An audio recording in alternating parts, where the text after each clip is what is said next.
This podcast is sponsored by The Generational Algorithm by Francisco Castillo.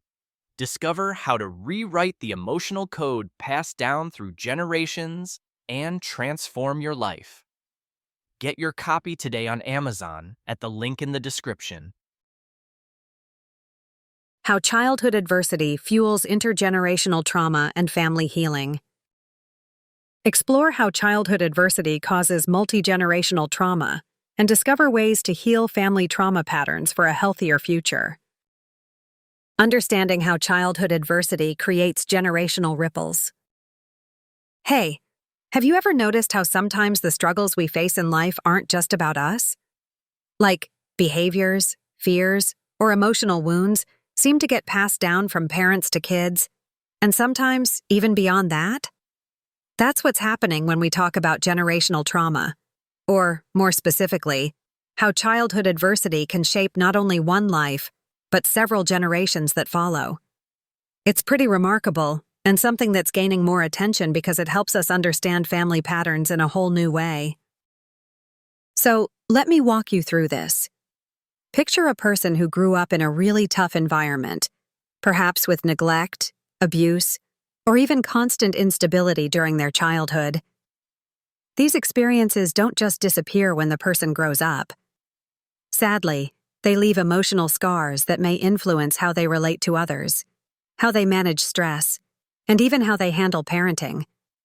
Now, when they have kids, those unresolved traumas can show up in the children's emotions or behavior, even if the kids never went through the same tough experiences directly. This is where terms like family trauma, inherited trauma, or intergenerational trauma come into play. They describe how trauma can be passed from one generation to the next, sometimes consciously, sometimes without anyone really realizing it.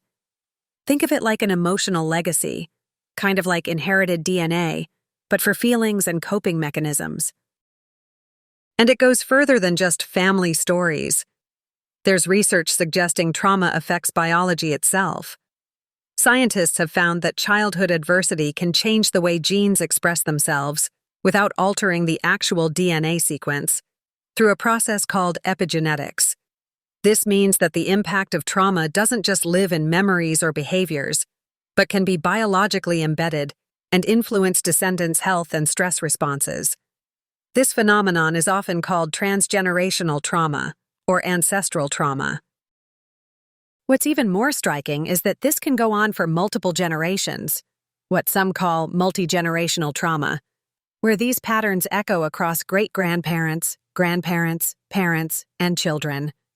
Sometimes it's not easy to spot because, over time, trauma survivors develop coping skills that can be unhealthy or even harmful, and those get modeled for future generations almost unconsciously.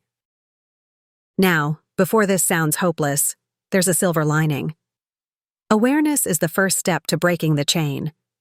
The more we understand how childhood adversity impacts not just individuals, but family systems, the better chance we have to intervene and heal. I recently came across a book called The Generational Algorithm, which offers insights into how people can identify these inherited emotional patterns and take steps to rewrite them for future generations. It's a powerful read if you want to explore practical ways to move past the scars left by family trauma. If this sounds like something you or someone you know might benefit from, you can buy it now on Amazon and start learning approaches that can foster emotional freedom and healing across generations. At the end of the day, understanding how something as complex as childhood adversity impacts generations isn't just about unpacking the past. It's about empowering ourselves and our families to create healthier, more resilient futures. It's proof that even though trauma can be inherited, so can hope and change. Thanks for hanging out with me today to chat about this. If you've noticed patterns in your own family or in those around you and want a way forward, checking out resources like the Generational Algorithm might just be what you need.